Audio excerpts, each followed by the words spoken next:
Salam sejahtera bagi kita semua. Puji Tuhan, saudara-saudari.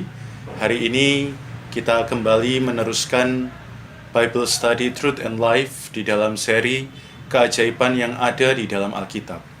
Kalau 2 minggu lalu kita berbicara mengenai keajaiban dari Allah Tritunggal, dan minggu setelahnya kita berbicara mengenai keajaiban dari persona Kristus, yaitu Sang Mesias. Hari ini kita masuk ke dalam keajaiban yang ketiga, yaitu keajaiban mengenai roh itu. Ya, roh seringkali disalahpahami karena beberapa konsep agama. Karena itu di Bible Study hari ini, kami dari tim Truth and Life ingin mempresentasikan satu hasil pembelajaran bagaimana roh itu bukan serta-merta hanya perkara kuasa yang di luar, tetapi roh itu berkaitan dengan setiap perihal di dalam kehidupan kita. Karena itu sebelum kita memasuki Bible Study hari ini, mari kita berdoa bersama-sama. Mohon roh Tuhan, roh itu benar-benar menafsirkan, ya, benar-benar memberikan wahyu kepada kita pada hari ini, dan kita bisa menikmati setiap perkataan dan pengutaraannya. Mari kita berdoa. Tuhan, terima kasih atas hari ini kami bisa bersama-sama berkumpul, juga menikmati pembicaraan firman-Mu. Tuhan, beri kami pikiran dan hati yang jelas, yang bersih, yang murni, yang hanya mau mengenal firman-Mu. Sekali lagi, perkataan kami terbatas, tetapi pengutaraanmu tidak terbatas. Mohon rahmat-Mu Tuhan atas pembicaraan firman hari ini. Terima kasih Tuhan Yesus. Amin. Baik saudari, seperti judul yang tertera di layar Anda, hari ini kita akan membahas mengenai keajaiban mengenai roh itu. Sekedar latar belakang, banyak orang ada yang menganggap bahwa roh adalah bagian yang ketiga dari Allah atau sesuatu yang terpisah dari Allah. Tentu itu tidak tepat kalau kita mengikuti Bible Study 2 minggu yang lalu.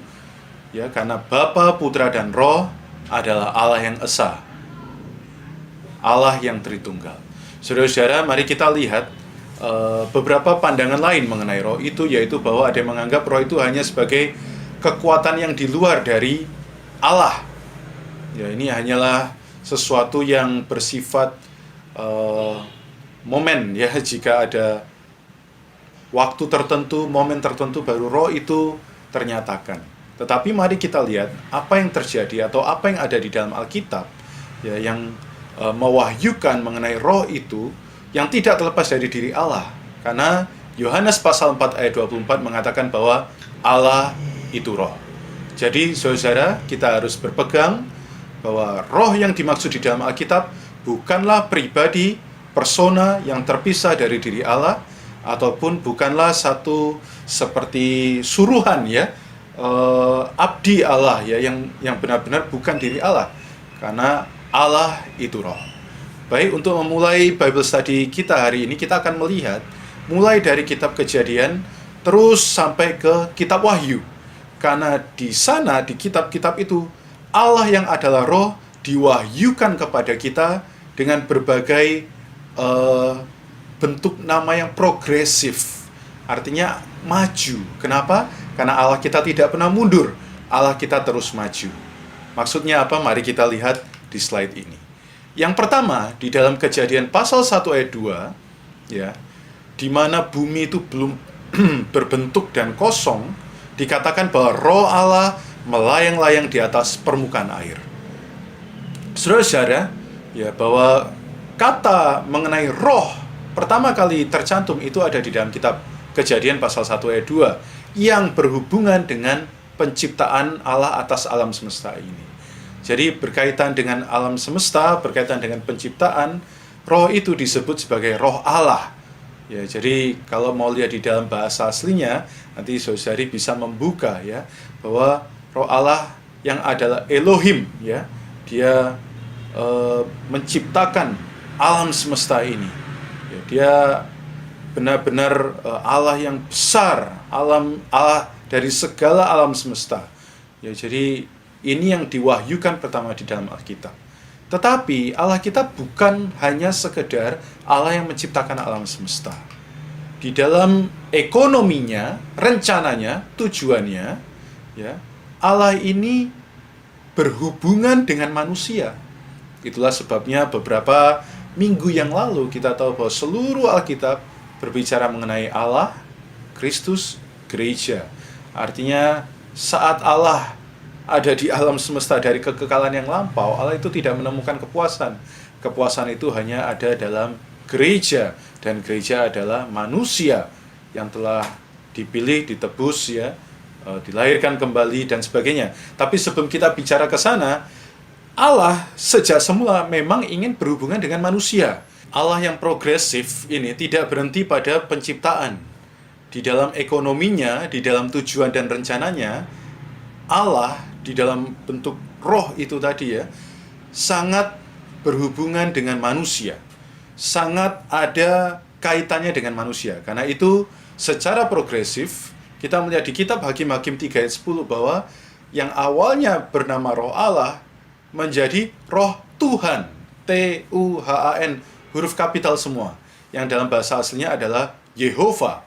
Memang betul, Yehova yang artinya adalah Aku adalah Sang Aku adalah, pertama kali kita jumpai di kitab Kejadian, waktu Yehova berkontak dengan Abraham. Kemudian di kitab Keluaran ketika dia mewahyukan dirinya kepada Musa. Tetapi untuk pertama kali di dalam Alkitab, penyebutan roh Yehova disebutkan di kitab Hakim-Hakim. Ketika berkaitan dengan hubungan antara Yehova, hubungan antara Allah dengan manusia. Ya, dikatakan roh Tuhan, roh Yehova menghinggapi dia dan ia menghakimi orang Israel. Berkaitan dengan penghakimannya.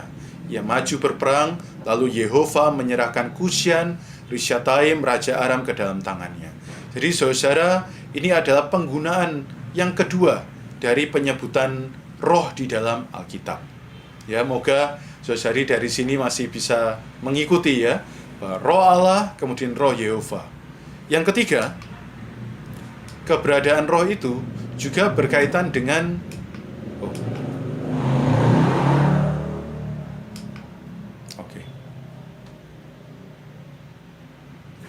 saya masuk lagi, ya. Ya, berarti dipotong. Yang ketiga, keberadaan roh itu disebutkan bahwa roh yang tadi adalah roh Allah, roh Yehova, sekarang adalah Roh Kudus. Saudara-saudari, sekali lagi, ini bukan berarti roh ini bermetamorfosa, ya, berubah-berubah bentuknya. Kemudian ini adalah roh yang berbeda, tetapi di dalam hubungannya, ya, terhadap apa yang sedang ia kerjakan, saudara-saudari, dia menyesuaikan. Untuk Roh Kudus ini berbagian dalam inkarnasi Kristus. Ya, kita tahu bahwa Tuhan Yesus Kristus, ya, itu dikandung dan dilahirkan oleh Roh Kudus, ya. Jadi Roh Kudus datang ke atas Maria, ibunya, dan menyebabkan ia memperanakan hal yang kudus, yaitu Putra Allah. Hal ini bisa kita lihat setidaknya di kitab Lukas pasal 1 ayat 35. Jawab malaikat itu kepadanya, Roh Kudus akan turun atasmu, dan kuasa Allah yang Maha Tinggi akan menaungi engkau. Sebab itu anak yang kau lahirkan itu akan disebut Kudus, anak Allah. Seringkali karena ayat ini orang menginterpretasikan Roh Kudus sebagai kuasa Allah yang Maha Tinggi. Jadi Roh Kudus itu adalah satu bentuk kuasa di luar dari Allah yang Maha Tinggi. Tetapi saudari, kita perlu melihat di dalam Lukas pasal 1 ayat 35 bahwa yang turun ke atas diri Maria itu adalah Roh Kudus itu sendiri. Dan di atas Roh Kudus ini ada kuasa Allah yang Maha Tinggi. Jadi saudara-saudara, Roh Kudus dan Allah bukanlah dua persona yang berbeda.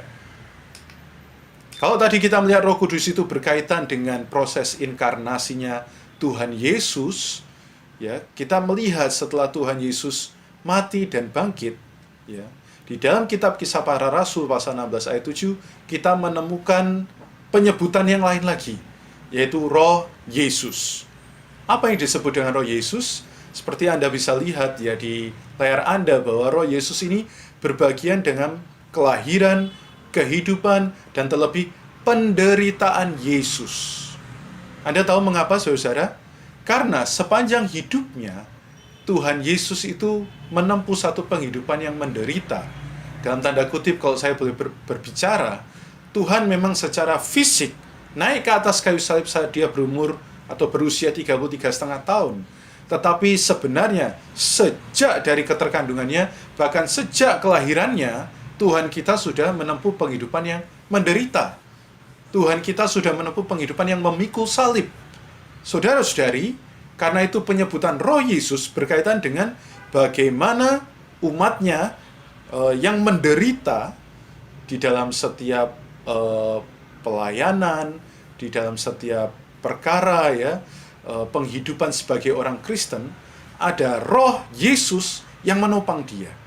Kita lihat di Kisah Rasul 16 ayat 7, ya, ketika perjalanan para rasul ya, setiba di Misia, mereka mencoba masuk ke daerah Bitinia, ini khususnya Rasul Paulus mengalami hal ini, tetapi Roh Yesus tidak mengizinkan mereka. Ya, jadi penyebutan kata Yesus di sini berkaitan dengan setiap aspek pelayanan. Di mana di dalam pelayanan tentu perlu memikul salib. Ya, di dalam pelayanan perlu mengemban ya diri Allah yang 2000 tahun lalu juga melayani di bumi. Jadi saudari, di dalam pelayanan kita, di dalam setiap hal ya kita berkoordinasi saat melayani bersama. Bukankah itu juga tidak mudah, saudari ya? Saya punya ego seperti ini, saudara sepelayanan saya punya karakter seperti itu, tetapi demi pelayanan kami harus bekerja bersama, seringkali ada salah paham. Saudara-saudari, itu adalah waktu terbaik untuk meminta Roh Yesus turun atas kita. Yang selanjutnya, saudari, bukan hanya Roh Yesus, tetapi juga Roh Kristus. Nah, Roh Kristus ini menarik. Mengapa?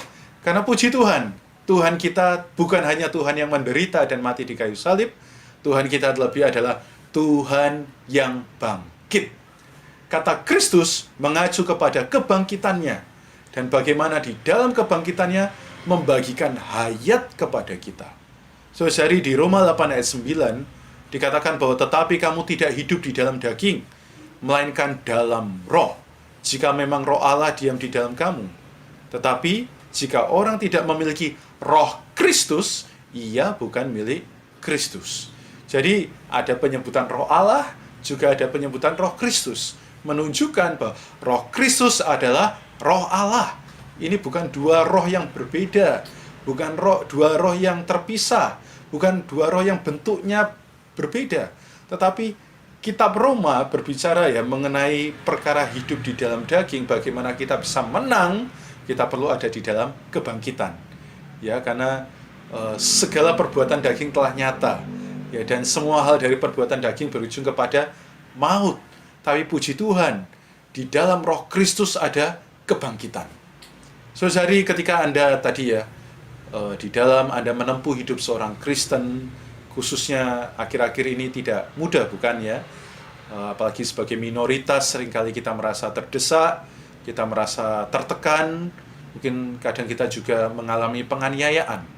Tetapi saudari, puji Tuhan, Dia adalah Roh Yesus yang mampu dan memahami setiap penderitaan Anda. Dan puji Tuhan, lebih lagi ya, Dia juga adalah Roh Kristus yang mampu membawa Anda melewati segala penderitaan. Sama seperti Kristus yang bangkit melewati maut. Ya, ada sebuah kidung pujian mengatakan, maut tidak dapat menahan hayat yang bangkit. Jadi sekalipun di lingkungan Bapak Ibu Saudara-saudari sekalian penuh dengan kematian, penuh dengan kekecewaan, penuh dengan kegelisahan, penuh dengan ketakutan. Wah, gimana usahaku? Gimana ya penghidupanku? Gimana keluargaku? Banyak masalah. Saudara-saudari, masalah tidak akan berlalu, tetapi Anda punya Roh Kristus, dan Roh Kristus ini sanggup membawa Anda bangkit melampaui masalah ini. Seperti satu ilustrasi ya, Saudara Cheng Hin pernah menyebutkan ya di beberapa pertemuan yang lalu bahwa jika ada sebuah kapal ya, kemudian dia akan melalui batu karang ya, tentu salah satu cara ada memutar untuk melewati batu karang itu, tapi terkadang nggak sempat. Ya, batu karang itu melambangkan masalah. Apa yang harus dilakukan ya? Nggak ada jalan lain selain berharap debit air itu meninggi. Ya, air itu makin naik sehingga apa yang terjadi? Kapal itu melampaui batu-batu karang itu. Hari ini saudari, doa kita kiranya bukan doa minta masalah itu hilang, tapi minta hayat kebangkitan membawa kita naik melampaui masalah itu. Baik, selanjutnya, dia bukan hanya roh Yesus, dia juga bukan hanya roh Kristus, tapi puji Tuhan, dia adalah roh Yesus Kristus. Nah, ini sangat menarik. Kata roh Yesus Kristus ini ditemukan di kitab Filipi pasal 1 ayat 19. Dikatakan, karena aku tahu bahwa kesudahan semuanya ini ialah keselamatanku oleh doamu dan pertolongan atau suplai yang limpah lengkap dari roh Yesus Kristus. Apakah Anda tahu, saudari, kitab Filipi ini ditulis oleh siapa? Rasul Paulus, bukan? Tapi apakah Anda tahu kondisi Rasul Paulus ketika menulis ini? Saudari, Rasul Paulus menulis ini di sebuah penjara yang sangat sesak, sangat sempit, tidak nyaman, ya, di mana dia benar-benar seharusnya bisa meminta ke Tuhan, ya, berdoa, Tuhan, aku sudah berbuat banyak untukmu, keluarkan aku dari tempat ini. Tetapi tidak, ya. Dia berkata bahwa kesudahan semuanya ini adalah oleh doamu dan suplai limpah lengkap pertolongan dari roh Yesus Kristus. Mengacu kepada apa, saudara? Mengacu kepada roh yang di dalamnya ada kelahiran, kehidupan, kematian, kebangkitan, membagikan hayat, membagikan suplai, ya, sehingga orang-orang beriman, orang-orang percaya bisa diselamatkan di dalam segala sesuatu. Jadi saudari, bukan hanya di dalam kondisi maut. Roh yang limpah lengkap dari Yesus, roh Yesus Kristus ini mampu menyelamatkan kita dari diri kita sendiri. Terkadang, ya, banyak orang Kristen berpikir, Tuhan, aku sudah berbuat ini untuk Engkau. Aku sudah melakukan ini untuk Engkau. Seperti Paulus, ya. Apa yang kurang dari dia? Apa yang kurang dari pelayanannya? Wah, melalui dia banyak orang non-Yahudi, termasuk saya dan Anda hari ini, bisa beroleh selamat. Tapi apa yang terjadi dengan dirinya, nasibnya? Kalau Paulus tidak mengalami pertolongan oleh doa dari kaum saleh, dari gereja, dan juga suplai limpah lengkap dari roh Yesus Kristus, dia tidak bisa mengatakan di Filipi pasal 4 ayat 4, bersukacitalah senantiasa. Sekali lagi kukatakan, bersukacitalah. Kemudian di ayat 5 apa? Hendaklah kebaikanmu diketahui semua orang. Itu ditulis di penjara, saudara. Tapi kalau orang itu menikmati roh Yesus Kristus yang penuh dengan limpah lengkap, maka apapun yang terjadi dengan dirinya secara luar tidak mempengaruhi apa yang di dalam. Bahkan apa yang terjadi, yang di dalam ini penuh kelimpahan sehingga dia bisa menguatkan orang lain. Saudari, roh Yesus Kristus ini bukan hanya berkaitan untuk diri aku, tetapi ini sudah berkaitan dengan bagaimana aku menjadi berkat bagi orang lain. Kalau yang awalnya tadi kita bicara, ya, wah, aku lemah, maka aku perlu roh Kristus. Oh, aku dalam satu pencobaan, aku perlu roh Yesus, dan lain sebagainya. Tapi roh Yesus Kristus ini secara aplikasi, penerapan, kenikmatannya, khasiatnya, dampaknya, bukan hanya untuk diri kita. Tapi sama seperti Paulus di dalam penjara. Sekalipun dia di penjara, dia menjadi berkat bagi banyak orang. Saudari, hari ini mungkin kita sedang terpenjara di dalam perasaan, terpenjara di dalam ego, terpenjara di dalam kesalahpahaman. Tapi ketika kita menikmati roh Yesus Kristus, maka apa yang terjadi? Semua hal-hal yang di dalam diri kita ini sirna. Tidak perlu kita menahan diri untuk sabar, tidak perlu menahan diri untuk tidak mudah tersinggung. Saudara-saudari, semuanya terjadi secara otomatis. Kita bisa mengatakan kepada saudara yang lain, saudara, mari kita bersukacita. Mungkin saudara itu akan berkata, kok kamu bisa mengatakan itu, ya? Kan kamu baru saja saya salah pahami. Kan kamu baru saja dibohongi sama orang di kantormu. Ya, kamu baru saja dimaki-maki bos kamu. Kamu baru saja di PHK. Kamu baru saja mengalami krisis. Kamu baru saja mungkin berantem dengan temanmu. Saudari, kuncinya adalah roh Yesus Kristus. Saudara-saudari, roh Yesus Kristus yang penuh dengan suplai, yang mampu menguatkan kita di dalam segala sesuatu, bukanlah roh yang terpisah. Bukanlah roh yang hanya datang ketika diperlukan, ketika kondisi tertentu baru roh itu menjadi sesuatu bagi saya. Saudara-saudari, kita harus lihat melalui Roma 8 ayat 2, roh ini adalah roh yang memberi hayat, roh yang memberi hidup, yang sejak kita dilahirkan kembali sudah ada di dalam kita sebagai hayat itu, memampukan kita untuk merdeka dari hukum dosa dan hukum maut. Saudara-saudari, artinya apa? Ya, di dalam roh hayat kita mengambil bagian di dalam Kristus, ya, sebagai dia adalah sebagai hayat manusia dan memberi hayat kepada manusia. Artinya, begitu kita percaya, dibaptis, dilahirkan kembali, di dalam kita ada roh hayat yang tidak akan meninggalkan kita. Saudara-saudari, ini perkara yang luar biasa. Banyak orang Kristen mengira baru ketika saya berbahasa lidah baru ada roh itu. Baru ketika saya dalam kondisi yang sangat transenden, ya, saya sangat penuh dengan keilahian, baru ada roh itu. Sedangkan saat saya sedang masak di dapur, saya sedang cuci motor, cuci mobil, saya sedang di depan laptop, saya sedang main handphone saya, roh itu tidak ada. Tidak, saudari.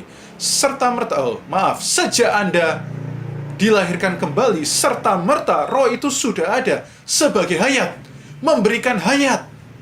Dan roh itu memampukan kita untuk mengalahkan, ya, merdeka dari hukum dosa dan hukum maut.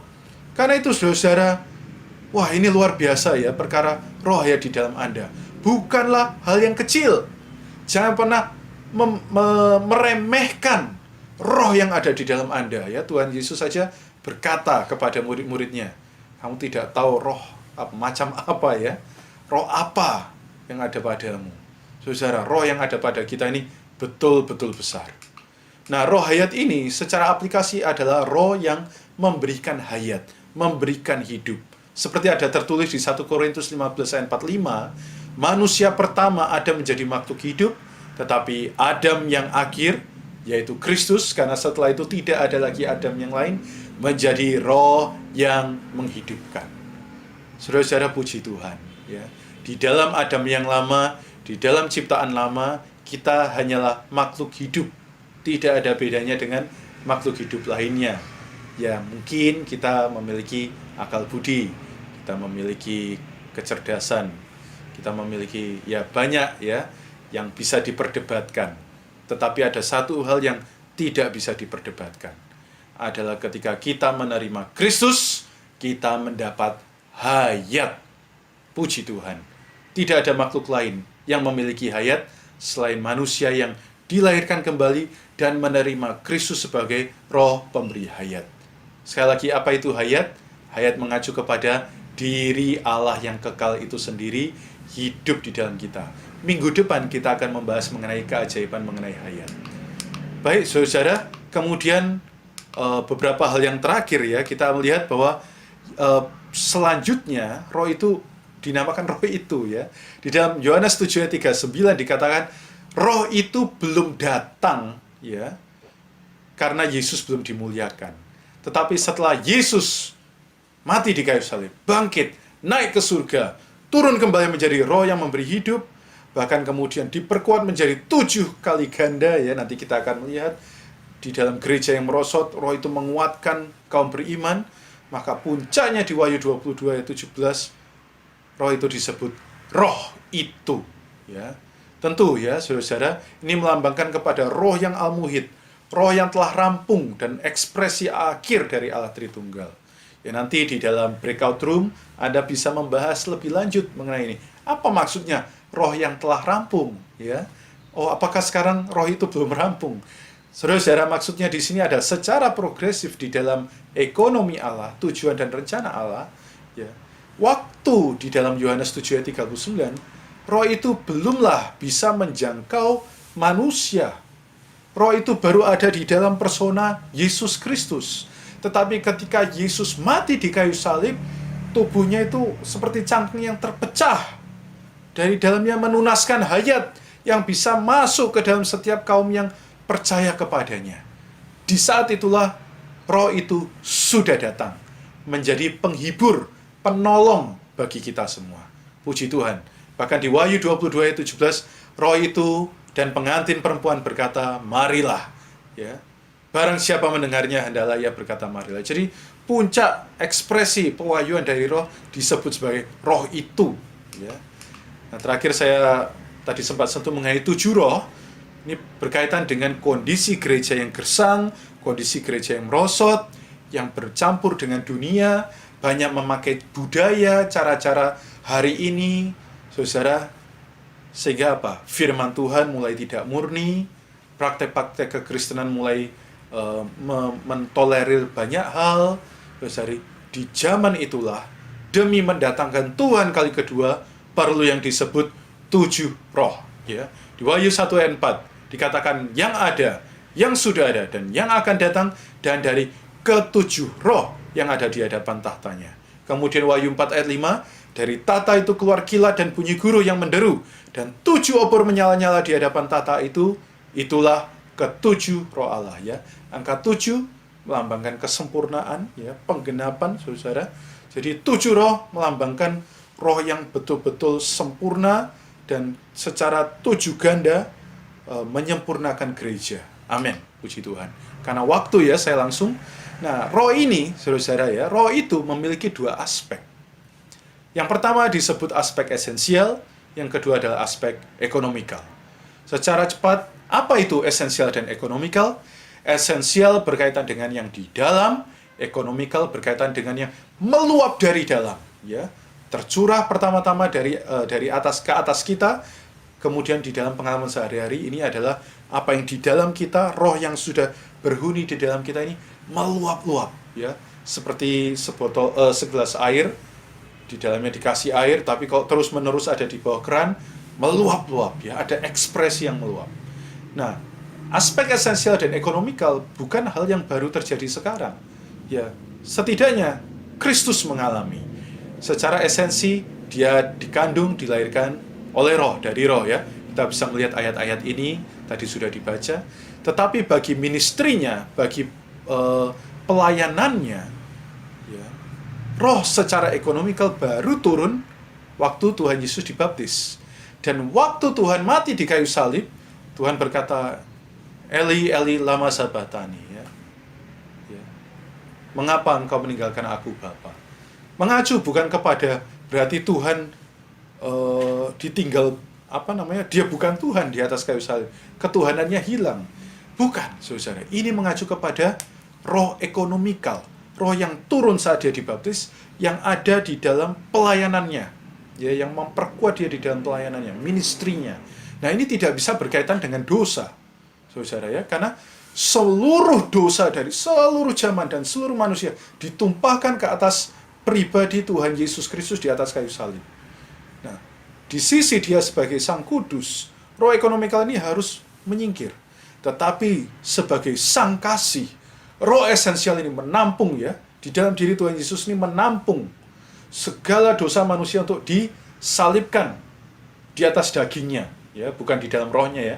Di atas daging Tuhan itu disalibkan sehingga seluruh hal-hal negatif, baik itu dosa, perbuatan dosa, iblis, agama, ya.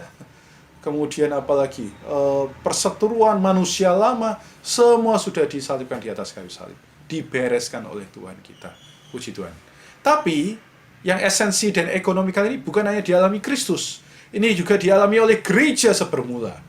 Waktu Tuhan mati dan bangkit di kitab Yohanes, aspek yang esensial dihembuskan ke atas murid-murid, ya, ketika mereka sedang berkumpul. Waktu Yohanes 20 ayat 22, ya, Tuhan masuk ke ruangan itu dengan tubuhnya yang sudah ditransfigurasi, kemudian dia menghembuskan nafasnya ke murid-muridnya dan berkata, terimalah Roh Kudus. Tetapi aspek yang esensi ini belum cukup. Kenapa? Buktinya di pasal 21, murid-murid masih bisa jatuh ke dalam pencobaan.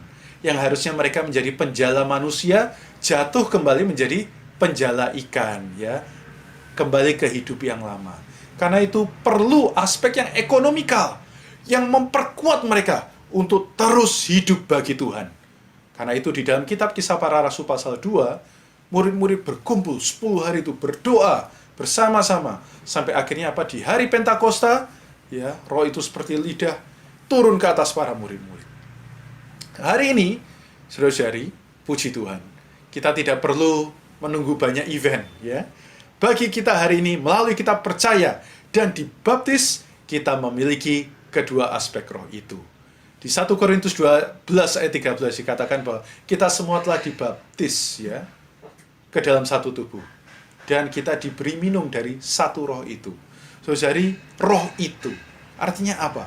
Setiap aspek, baik itu esensial maupun ekonomikal, kedua aspek ini sudah ada di dalam Anda dan saya ketika kita percaya dan dibaptis. Tinggal tadi, roh yang di dalam ini perlu meluap-luap supaya aspek yang esensi menjadi aspek yang ekonomikal. Artinya di dalam hidup kita bisa bukan hanya diselamatkan, tetapi penuh dengan kemenangan. Jadi orang Kristen yang diselamatkan adalah hal yang besar, tapi menjadi orang Kristen yang penuh kemenangan adalah hal yang terbaik. Nanti praktiknya bagaimana kita akan lihat di beberapa slide ke depan.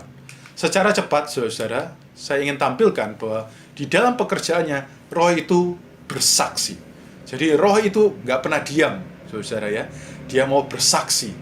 Ya dikatakan di dalam Yohanes 15 ayat 26, ya, jikalau penghibur yang akan kuutus dari Bapa datang, ya, roh kebenaran, roh realitas, ia akan bersaksi tentang aku. Saudari, di dalam Anda ada roh yang ingin terus mempersaksikan Kristus. Ya, kiranya mulut kita tidak membatasi roh yang ingin bersaksi melalui kita. Seringkali yang jadi masalah kan itu, ya. Kedua, roh itu juga ingin menginsafkan. Kenapa, saudara saya? Banyak orang tidak sadar, tidak insaf bahwa mereka ini penuh dengan dosa. Tapi puji Tuhan, sejak Anda memiliki roh di dalam, bukankah seringkali hal-hal yang sepele sudah menjadi gangguan, ya? Kita sedikit saja berbuat salah, di dalam ada perasaan, ayo minta maaf, ayo bereskan. Saudara, puji Tuhan, ini adalah pekerjaan dari roh itu.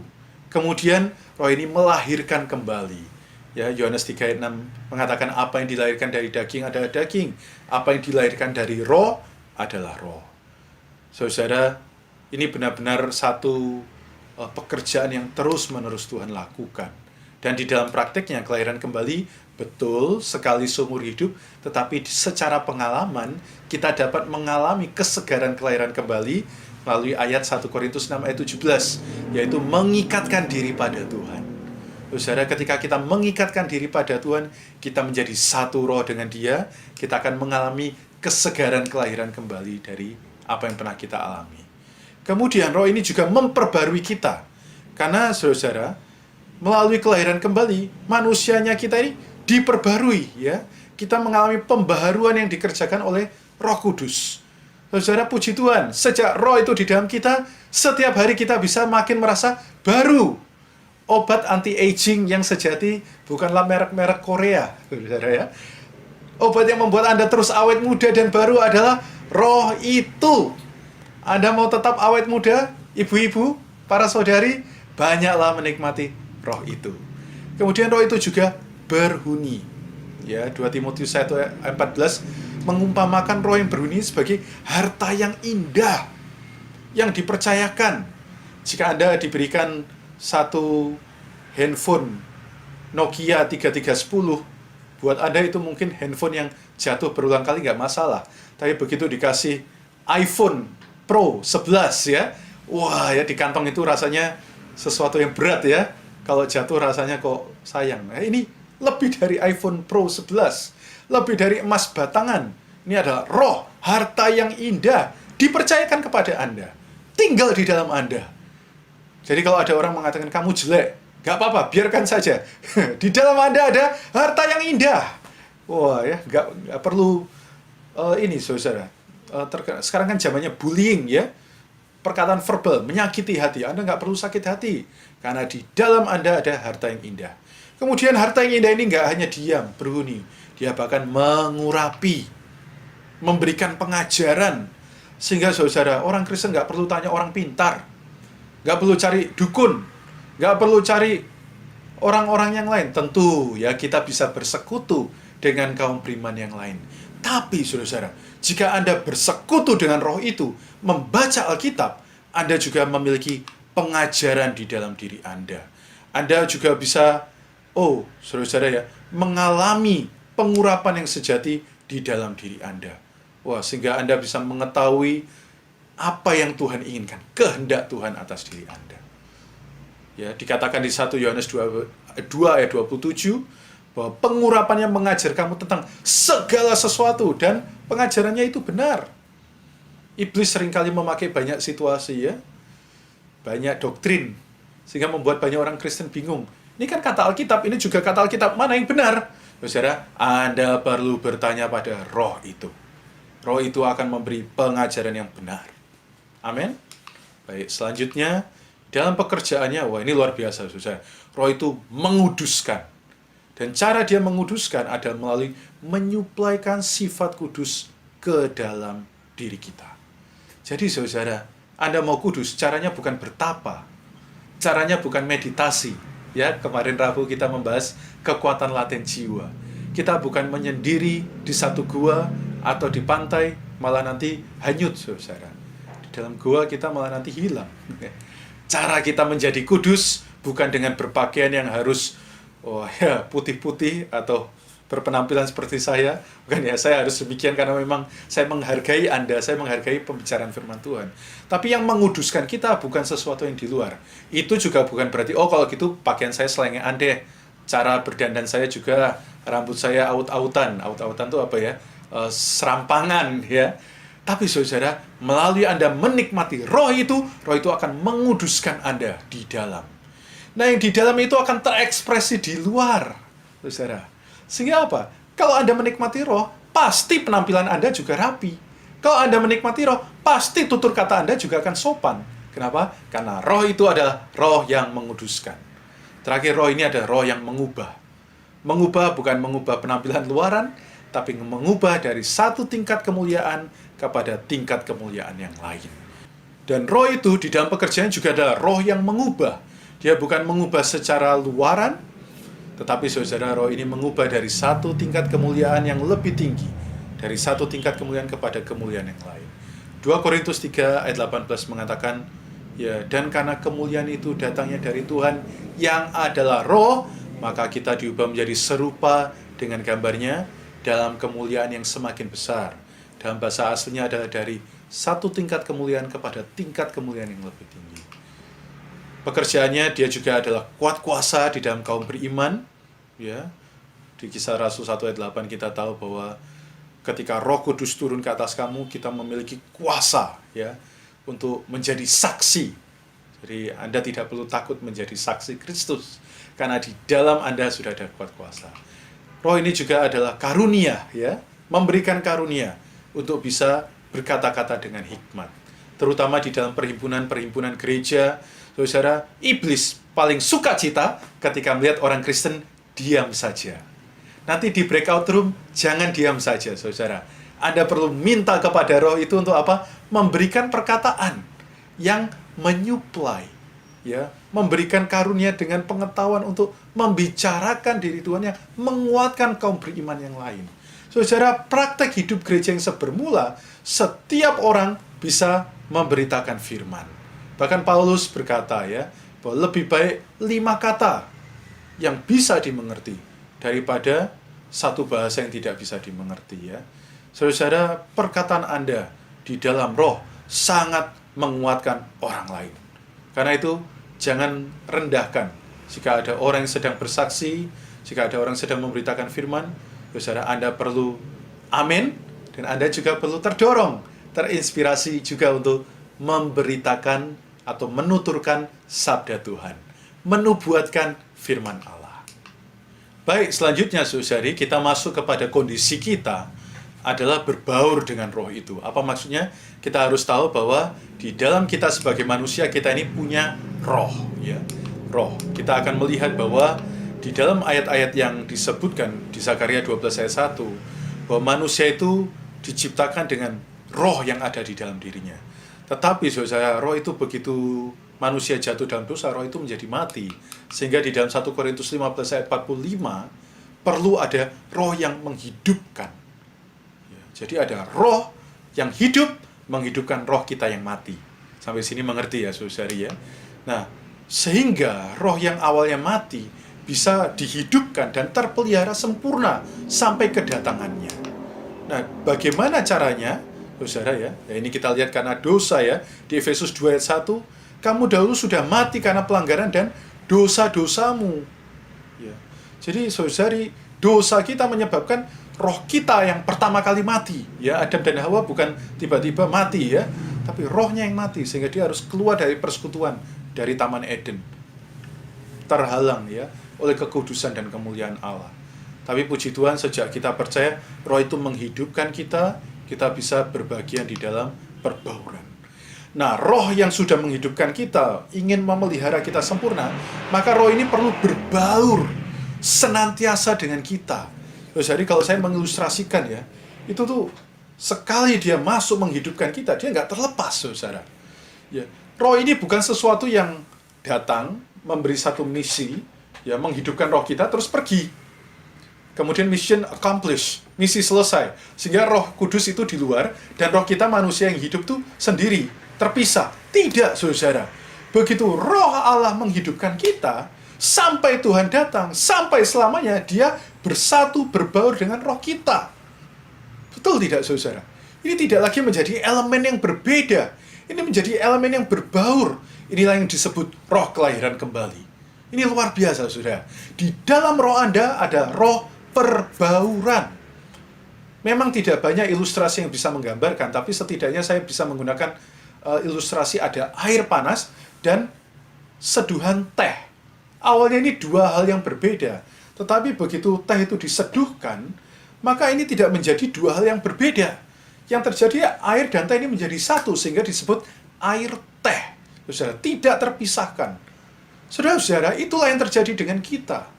Banyak konsep mengatakan Allah menyelamatkan kita, menebus kita dari dosa, ya roh itu diberikan kepada kita, tapi Roh Kudus tidak senantiasa berbaur dengan kita. Tidak, saudari. Di dalam Anda saat hari ini Anda mendengar firman hari ini pun, roh itu sedang berbaur dengan roh kita. Karena itu mustikakanlah roh yang ada di dalam Anda. Ya, sebab Tuhan adalah roh ya. Di mana ada roh Allah, di situ ada kemerdekaan. Saudara, siapa mengikatkan dirinya pada Tuhan menjadi satu roh dengan Dia.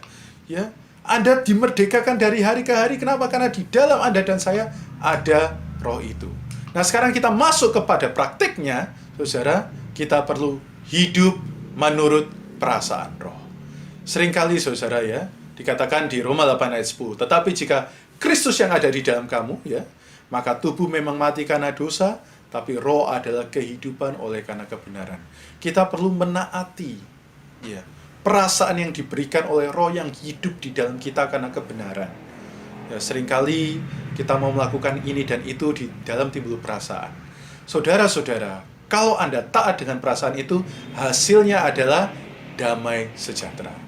Namun, saudara, kalau tidak, ya kita mengikuti yang lain, maka yang timbul ini keinginan daging ya. Yang terjadi adalah perasaan maut. Ya. Yang timbul adalah jadi tertekan, jadi khawatir, jadi bete seharian. Kenapa? Karena kita tidak taat kepada perasaan yang di dalam. Saudara, di dalam Anda dan saya ada satu perasaan dari roh itu. Nah, kita perlu hidup menurut perasaan roh. Nah, saudara, dikatakan juga ya bahwa selain hidup di dalam perasaan roh, kita perlu hidup di dalam roh yang mengekspresikan Allah ya. Saudara, dikatakan bahwa orang Kristen itu tidak hidup menurut etika, peraturan yang luar. Tuntutan keadilan hanya bisa dikerjakan jika kita hidup di dalam roh. Nah, saudara-saudara, ini praktek yang terus-menerus kami bicarakan di dalam Bible Study Truth and Life.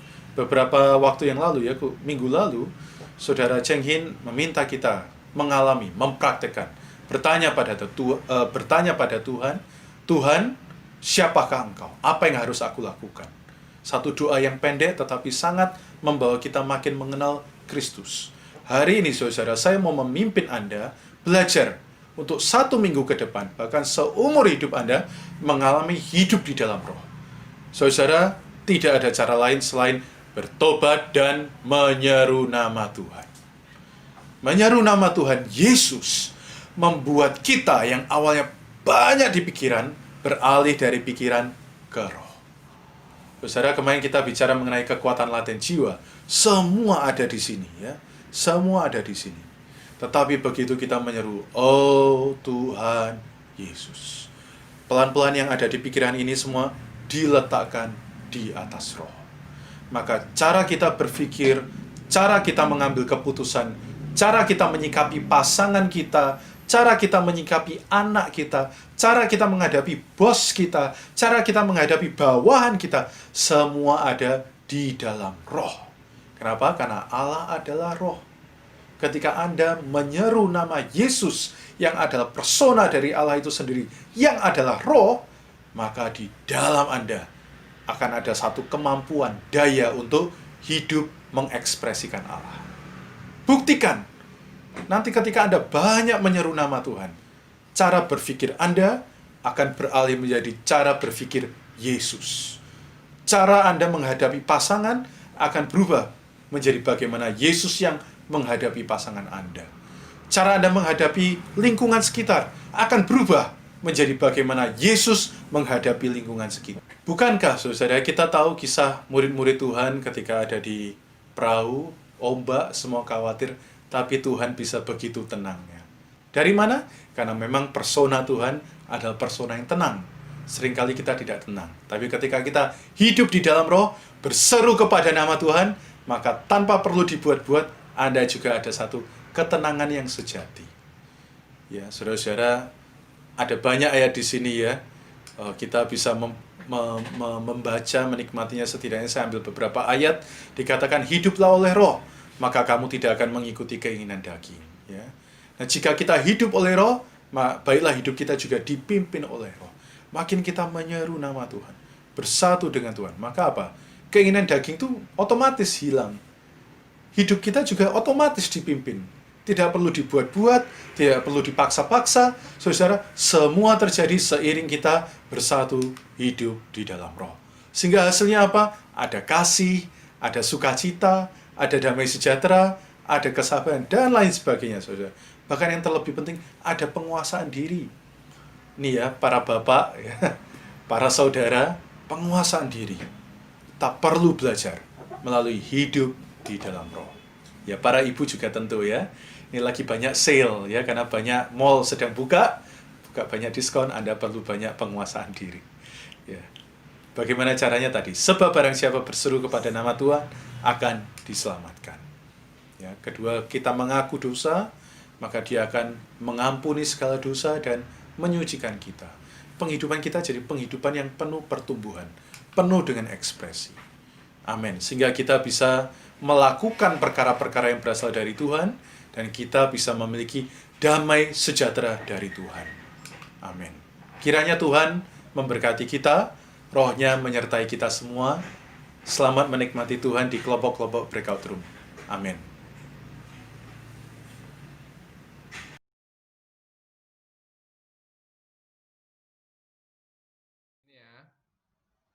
Oke, Anda perhatikan baik-baik. Yang dibahas oleh saudara Moses tadi, ini adalah sebuah proses. Ini kelihatan? Nah, ini mungkin buat PR. buat PR kita semua. Setelah Bible study ini, Anda boleh buka Keluaran pasal 30 ayat 22 sampai 26. Keluaran 30. Keluaran pasal 30 ayat 22 sampai 26.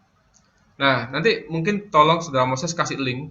Ada sebuah Alkitab yang sangat baik, di Play Store juga ada, Alkitab LAI dengan catatan penjelasan, versi pemulihan. Itu akan membantu kita melihat ayat itu dengan interpretasi yang tepat, dengan referensi-referensi yang cukup buat kita mendalami makna-maknanya. Ya, itu ada versi hard copy, juga ada versi soft copy. Kalau ini lebih jelas ya kelihatan? Sorry. Oke, saya akan gini ya, saya akan geser gambarnya supaya kita bisa lihat. Ini kalau gini kelihatan ya? Bisa kelihatan? Oke, baik. Kita mulai dengan demikian. Tadi ada pertanyaan-pertanyaan soal roh yang belum rampung, roh itu apa. Oke, saya jelaskan demikian. Allah kita itu sempurna. Sampai selama-lamanya dia tetap sempurna.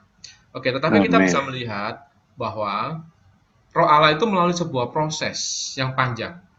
Sampai kita hari ini, sampai kelak nanti di Yerusalem baru. Nah, segala proses yang Allah lalui, itu akan mencapai titik yang disebut rampung. Artinya apa? Seluruh pengalaman yang harus dilalui itu sudah dilalui. Ya, yaitu apa? ketika Allah berinkarnasi jadi seorang manusia. Nah, di dalam rupa manusia inilah Allah mengalami sebuah pengalaman yang dulunya dia tidak pernah alami. Ya kan? Nah, di dalam proses dia sebagai seorang manusia ini yang digambarkan dengan rempah-rempah. Jadi di kitab Keluaran itu, Anda perhatikan itu adalah ada perintah dari Tuhan untuk membuat minyak urapan. Nah, mungkin istilah ini kayak yang kita yang mungkin yang latar belakang karismatik nggak jarang dengar istilah minyak urapan ya. Oke, minyak urapan itu kan sebenarnya ngambil dari Perjanjian Lama. Nah, minyak urapan itu kalau menurut di Keluaran pasal 3 itu, pasal 30 itu dibuat dari satu macam bahan utama yaitu minyak zaitun. Oke, kita tahu minyak zaitun melambangkan roh Allah. Kenapa? Minyak itu mengurapi kan. Nah, terus kemudian dia ditambah 4 rempah-rempah. Baru dicampur. Ketika dicampur, maka ini menjadi bahan minyak urapan. Untuk apa? Mengurapi imam, mengurapi semua benda-benda yang dipakai di bait Allah. Di kemah suci di waktu itu. Nah, inilah fungsi minyak urapan. Minyak urapan itu mengkonek seluruh perabot dari kemah. Jadi, minyak urapan itu sangat berhubungan dengan kemah suci. Ya kan? Karena perintah untuk membuat minyak urapan itu diperintahkan ketika Tuhan sedang mulai mau tinggal bersama umatnya di dalam kemah suci di padang gurun waktu itu. Dan imam ditahbiskan. Seluruh peralatan yang dipakai juga harus diurapi oleh minyak. Nah, ini melambangkan bahwa pekerjaan Allah itu utama melalui roh. Roh ini adalah roh yang terus bekerja di sepanjang zaman di segala aspek kehidupan. Ya kan, dari tadi kita bahas Perjanjian Lama. Ketika dia disebut hanya roh Allah. Lalu menjadi apa? Elohim itu kan, roh Yehova. Lanjut lagi, roh Kudus. Lalu apa? Macam-macam kan tadi kan sebutan-sebutan. Nah, ini adalah sebuah proses seperti minyak urapan disiapkan. Minyak urapan disiapkan itu sama seperti bagaimana Allah melalui sebuah proses ketika dia berinkarnasi sampai akhirnya apa? Dia mati dan bangkit. Lalu apa? Dia dicurahkan di hari Pentakosta. Untuk apa? Menghasilkan gereja. Ya kan? Nah, ternyata Roh Kudus dicurahkan itu supaya gereja bisa dihasilkan. Itulah malam Pentakosta. Artinya apa? Minyak urapan berhubungan dengan pembangunan. Minyak urapan berhubungan dengan rumah Allah. Nah, kembali kepada Bible Study seri pertama kita. Bahwa rencana Allah itu berhubungan dengan apa? Pembangunan. Ya kan? Karena Allah adalah roh. Tapi Allah Sang Roh ini nggak berhenti sebagai Allah Sang Roh sendiri. Kenapa? Allah ingin punya pasangan. Allah ingin punya tempat kediaman. Itu apa? Gereja. Nah, hari ini prosesnya, maka dia melalui proses. Di mana dia harus menjadi seorang manusia. Nah, ketika dia jadi seorang manusia, apa yang terjadi? Inkarnasi. Penghidupan dia sebagai seorang manusia. Mati di atas kayu salib, bangkit dan dimuliakan. 5 tahap ini adalah seperti minyak rempah-rempah. Nah, saya sebutkan sekilas saja. Yaitu mur. Mur itu campuran pertama, 500 sikal. Itu melambangkan kematian Tuhan yang mustika. Kenapa? Di dalam kematian Tuhan banyak aspek terjadi. Termasuk kita juga dibaptis dalam kematian Tuhan. Ya kan, di Roma 6 ayat 3. Lalu ada kayu manis. Itu melambangkan kemanisan dan khasiat dari kematian Tuhan. Nah, karena di Roma 8 ayat 13 dikatakan oleh roh kamu mematikan perbuatan daging. Jadi salib itu juga mematikan apa? Daging, termasuk kita. Diri kita, dosa, daging, dunia dimatikan di atas kayu salib. Jadi minyak ini mengandung unsur apa? Khasiat kematian juga. Lalu ada tebu. Tebu 250 sikal itu melambangkan apa? Kebangkitan. Nah, kebangkitan itu dikatakan di Efesus 2 ayat 6 bahwa kita juga telah dibangkitkan bersama dengan Kristus. Nah, tebu itu kan tanaman yang bisa tumbuh di dalam tanah berlumpur. Ini apa? Melambangkan kuat kuasa apa? Melambangkan kebangkitan Tuhan dari kematian. Lalu kayu teja itu adalah kayu yang digunakan untuk mengusir ular. Suara saya jelas ya? Untuk apa? Mengusir ular. Jadi disebut insect repeller. Jadi kalau kayu itu ada, itu ular nggak berani datang. Itu melambangkan kuat kuasa kebangkitan.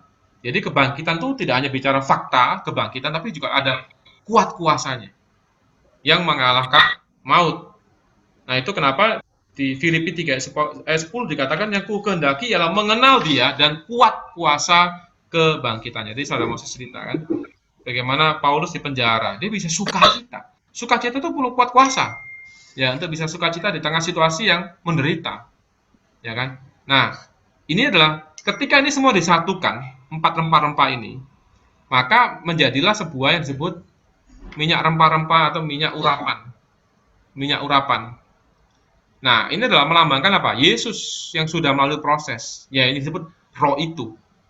Dia sebut menjadi roh itu di Yohanes 7 ayat 39. Tuhan ngomong, roh itu belum ada. Kenapa? Yesus belum dimuliakan. Bukan berarti roh Allah nggak ada. Roh Allah ada seperti minyak zaitun ini. Minyak zaitun yang satu, roh Allah ini sudah ada. Roh Yehova sudah ada, dan roh kudus sudah ada. Itu adalah satu macam roh. Satu saja, cuma berbagai aspek. Tapi roh itu belum sampai Yesus melalui proses tadi itu, hidup, inkarnasi, hidup di dunia, mati, bangkit. Lalu ketika ini dipadukan, maka menjadi sebuah minyak urapan. Yang disebut apa? Minyak majemuk. Nah, ini yang Tuhan hembuskan kepada para murid di hari kebangkitan. Yang Tuhan curahkan di hari Pentakosta. Nah, inilah yang menjadi apa? Gereja hari ini. Jadi pengalamannya itu adalah ini. Yang tadi disebutkan roh majemuk, roh Yesus. Roh majemuk tadi kita jelas ya. Roh itu yang berisi apa? Seluruh pengalaman yang Allah lalui dalam rupa manusia. Nah, ini menjadi sebuah, kenapa kita pakai istilah majemuk? Karena ngambil dari Keluaran. Minyaknya dicampur. Oke. Lalu dikatakan apa, roh Yesus, roh Kristus, roh Yesus Kristus, roh dan sebagainya. Nah, sampai terakhir menjadi roh itu. Nah, poinnya apa? Roh itu ada supaya apa? Dia bisa masuk ke dalam kita, melahir ulangkan kita, menjadi pengalaman kita, dan akhirnya apa? Menyusun diri kita, mengubah diri kita. Nah, sampai pada puncaknya kita akan dijadikan batu-batu yang hidup untuk apa? Pembangunan sebuah rumah. Inilah minyak. Itu kenapa gambarannya Keluaran, di mana minyak itu digunakan untuk apa? Mengurapi seluruh peralatan di tabernakel. Ya kan? Pak, gereja bisa ada karena ada roh Allah. Bukan hanya roh Allah, tapi ada roh majemuk. Yaitu apa? Roh Yesus Kristus. Roh itu. Ya kan? Yang telah dicurahkan di hari kebangkitan Tuhan hembuskan, dan di hari Pentakosta Tuhan curahkan. Ya kan?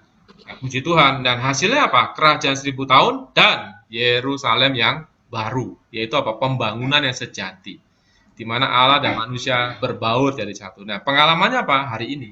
Hari ini jadilah orang Kristen yang tadi dikatakan banyak mengalami roh itu.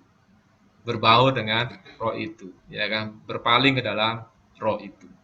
Puji Tuhan. Moga ini sedikit bisa membantu kita merangkum semua yang dijelaskan dengan banyak detail. Inilah gambar besarnya saja supaya kita lihat, puji Tuhan, dari roh Allah yang bermula melalui segala proses menjadi roh itu. Dan hari ini roh itu ada di dalam kita, ya. Jadi kalau kita merasa kita menderita, nggak usah khawatir. Tuhan juga lebih menderita. Ya, kalau kita merasa maut, Tuhan juga di dalam maut, tapi dia bangkit. Nah, artinya kalau kita satu dengan Tuhan, kita juga akan bangkit dari kematian. Oke, dari saya itu untuk memberikan tambahan. Moga malam ini kita makin makin sukacita, ya, tidak makin bingung tapi makin sukacita. Tadi Saudara Moses menjelaskan sangat bagus sekali, sangat bisa membantu. Jadi di grup sharing juga sangat baik. Nah, moga kita dari sini terus, saya mungkin kasih PR ya. Tadi ada berapa PR, yaitu Anda baca Keluaran pasal 30 ayat 22 sampai 26, ya. Coba Anda dalami. Nanti ada beberapa ayat-ayat yang akan kita berikan di grup. Boleh Anda baca sampai 1 minggu ke depan. Kira-kira demikian. Amin. Demikian. Mungkin Moses tambahkan itu yang apa, untuk link kalau ada link dan sebagainya.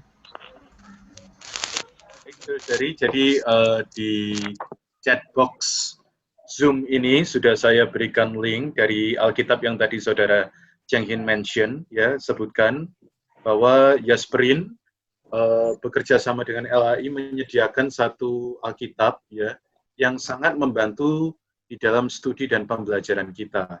Karena banyak hamba-hamba Tuhan di depan sudah berjerih lelah, mengcompile, membukakan visi, mengkaitkan setiap pasal demi pasal, ayat demi ayat, kitab demi kitab, sehingga kita bisa memahami Alkitab jauh lebih holistik, lebih menyeluruh. Nah, itu bisa didapatkan di Android Anda, tidak gratis ya, karena Amsal 23 ayat 23 mengatakan belilah kebenaran dan jangan menjualnya ya. Amin. Perlu ada bayar harga, Anda perlu membeli. Linknya juga saya share di grup WA ya dari Bible Study. Jadi semoga yang kami beritakan ini kelak juga menjadi yang Anda beritakan. Amin. Tidak ada yang lebih dari antara kami dengan saudara-saudari, selain mungkin kami sudah baca lebih dulu. Tapi kelak kami juga rindu saudara-saudari bisa membaca, bisa mengalami, sehingga kita semua sama-sama memiliki pengenalan yang penuh akan Tuhan. Baik saudari, terima kasih untuk Bible Study hari ini. Untuk menutup Bible Study kita, saya minta dalam kasih saudara Cheng Yin untuk mendoakan kembali. Mari kita Mari kita satu dalam doa. Tuhan, terima kasih, kami mengucap syukur. Terima kasih Kau hari ini adalah roh itu. Tuhan, roh yang telah berbau dengan roh kami. Tuhan, terima kasih Kau tak terpisah lagi. Kau bersatu dengan kami bersatu denganmu. Segala apa yang telah Kau lalui, Tuhan, segala proses yang telah Kau rampungkan hari ini ada di dalam kami. Karena itu bawa kami terus menjadi bejana yang terbuka pada Tuhan, terus berpaling kepada Tuhan ke dalam roh, sehingga hari demi hari Kau ada jalan memenuhi kami dengan kelimpahan roh-Mu. Tuhan, mentransformasi kami, pikiran kami, emosi, tekad kami dipenuhi oleh roh Allah. Itu roh itu jadi pengalaman kami, sehingga melalui kami bisa ada bagian dalam pembangunan rumah-Mu. Tuhan, terima kasih Tuhan. Kami mengucap syukur untuk malam ini, bila Roh-Mu terus bekerja, menerangi batin kami, menyuplai kami. Terima kasih Tuhan, kami doa di dalam nama-Mu.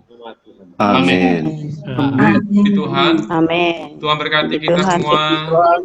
Terima kasih, selamat malam. Terima kasih. Thank you. Terima kasih. Terima kasih.